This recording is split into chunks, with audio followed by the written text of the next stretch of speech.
ओम श्री गणेशाय नमः। ओम नमो भगवते वासुदेवाय। श्रीमद् भागवत में एकादश स्कंद 8वां अध्याय प्रारंभ करते हैं।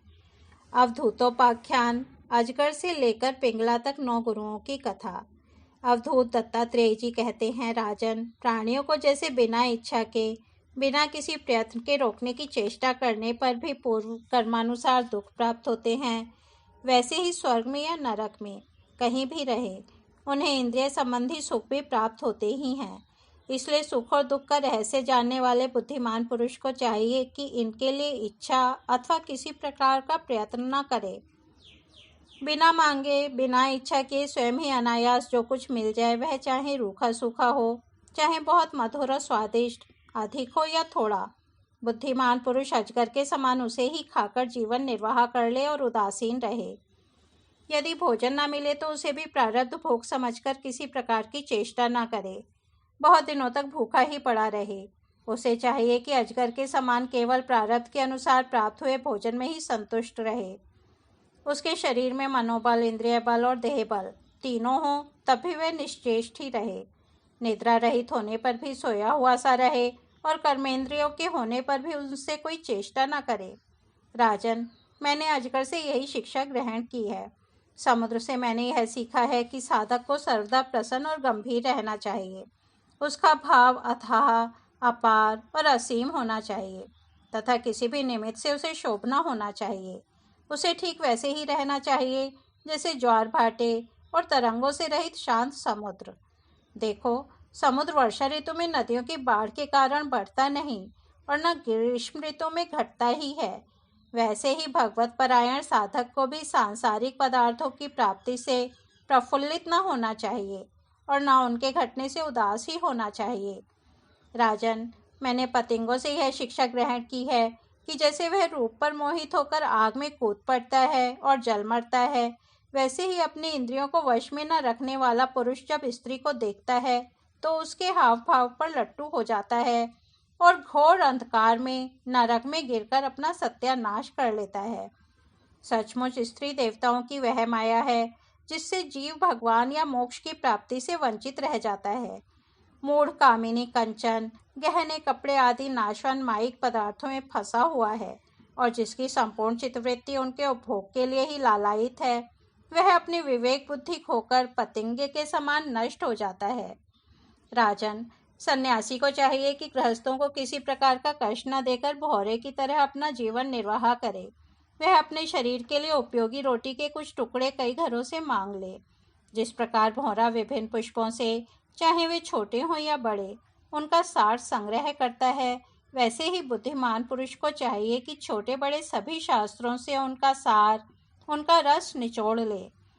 राजन, मैंने मधुमक्खी से यह शिक्षा ग्रहण की है कि सन्यासी को सायंकाल अथवा दूसरे दिन के लिए भिक्षा का संग्रह न करना चाहिए। उसके पास भिक्षा लेने को कोई पात्र हो तो केवल हाथ, और रखने के लिए कोई बर्तन हो तो पेट। वह कहीं संग्रह न कर बैठे, नहीं तो मधुमक्खियों के समान उसका जीवन ही दुभर हो जाएगा। यह बात खूब समझ लेनी चाहिए कि सन्यासी सवेरे शाम के लिए किसी प्रकार का संग्रह न करे। यदि संग्रह करेगा तो मधुमक्खियों के समान अपने संग्रह के साथ ही जीवन भी गंवा बैठेगा। राजन, मैंने हाथी से यह सीखा कि सन्यासी को कभी पैर से भी काठ की बनी हुई स्त्री का भी स्पर्श न करना चाहिए। यदि वह ऐसा करेगा तो जैसे हथिनी के अंग संग से हाथी बंध जाता है, वैसे ही वह भी बंध जाएगा। विवेकी पुरुष किसी भी स्त्री को कभी भी भोग्य रूप से स्वीकार न करे, क्योंकि यह उसकी मूर्तिमती मृत्यु है। यदि वह स्वीकार करेगा तो हाथियों से हाथी की तरह अधिक बलवान अन्य पुरुषों के द्वारा मारा जाएगा।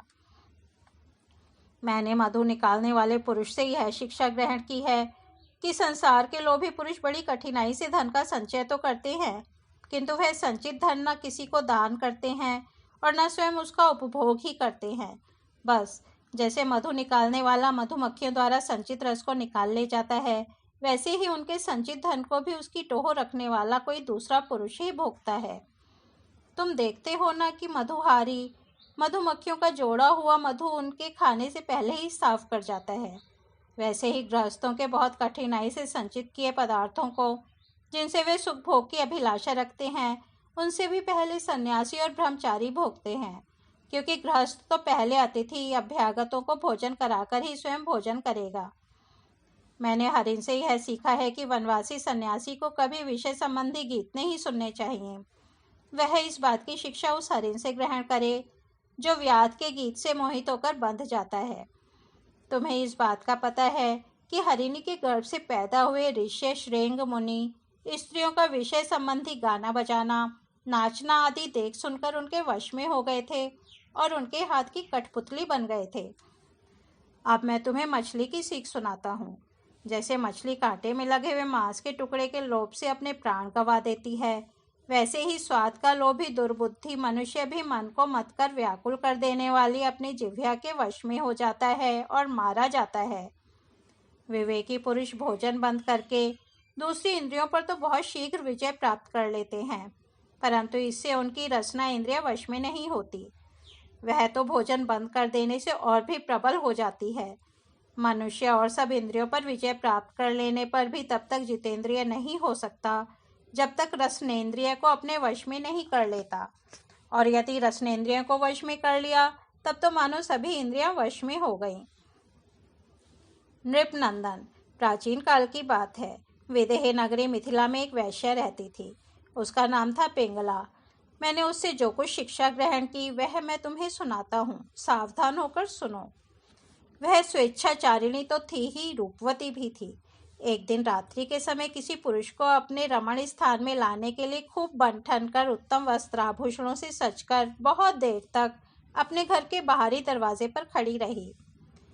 नर रत्न उसे पुरुष की नहीं, धन की कामना थी, और उसके मन में यह कामना इतनी दृढ़ मूल हो गई थी कि वह किसी भी पुरुष को उधर से आते जाते देखकर यही सोचती कि यह कोई धनी है और मुझे धन देकर उपभोग करने के लिए ही आ रहा है।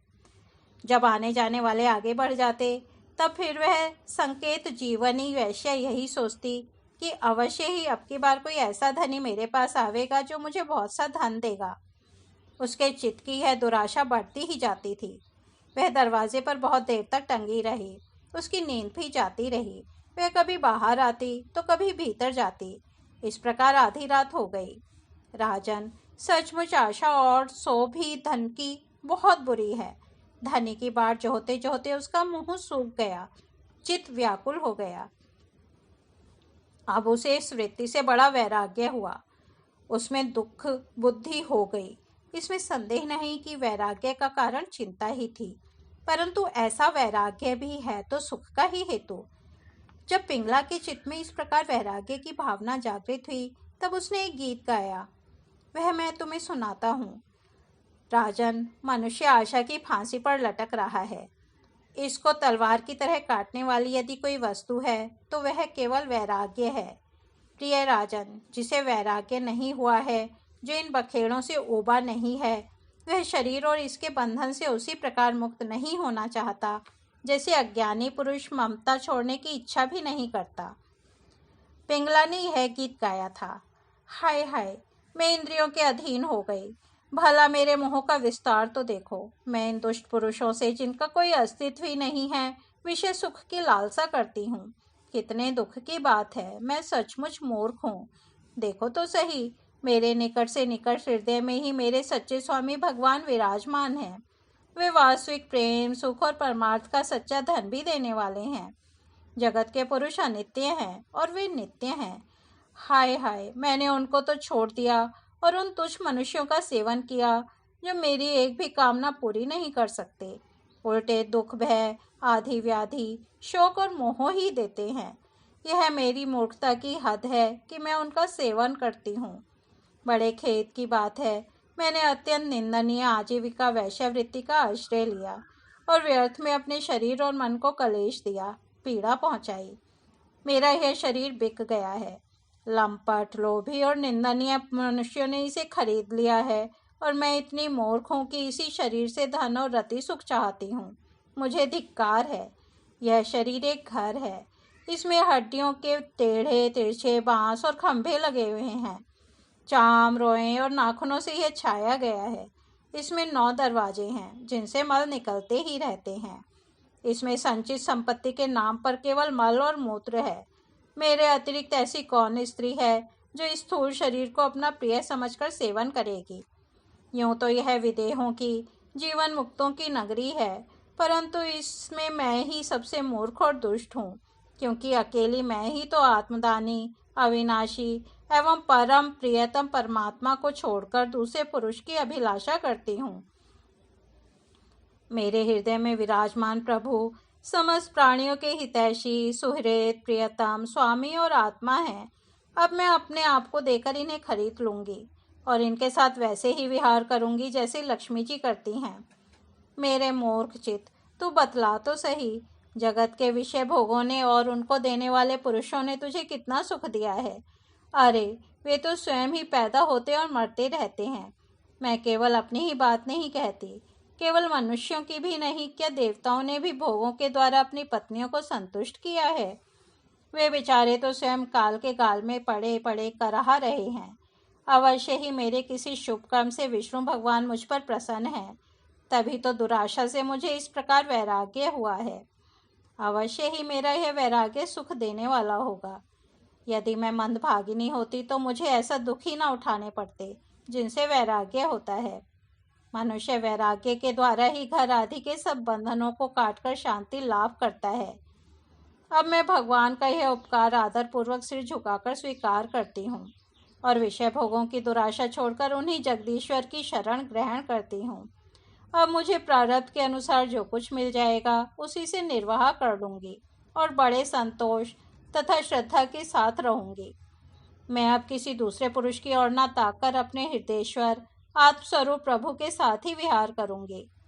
यह जीव संसार के कुएं में गिरा हुआ है, विषयों ने इसे अंधा बना दिया है, काल रूपी अजगर इसे अपने मुंह में दबा कर रखा है। अब भगवान को छोड़कर इसकी रक्षा करने में दूसरा कौन समर्थ है। जिस समय जीव समस्त विषयों से विरक्त हो जाता है उस समय वह स्वयं ही अपनी रक्षा कर लेता है। इसलिए बड़ी सावधानी के साथ यह देखते रहना चाहिए कि सारा जगत काल रूपी अजगर से ग्रस्त है। अवधूत दत्तात्रेय जी कहते हैं, राजन, पिंगला वेश्या ने ऐसा निश्चय करके अपने प्रिय धनियों की दुराशा, उनसे मिलने की लालसा का परित्याग कर दिया और शांत भाव से जाकर वह अपनी सेज पर सो रही। सचमुच आशा ही सबसे बड़ा दुख है और निराशा ही सबसे बड़ा सुख है, क्योंकि पिंगला वैश्य ने जब पुरुष की आशा त्याग दी तभी वह सुख से सो सकी। इस तरह से श्रीमद् भागवत में एकादश स्कंद 8वां अध्याय समाप्त होता है। कल हम 9वां अध्याय अवधूतोपाख्यान कुरर से लेकर भृंगी तक 7 गुरुओं की कथा सुनेंगे। तब तक हम यहीं विराम देते हैं। हरिओम तत्सत।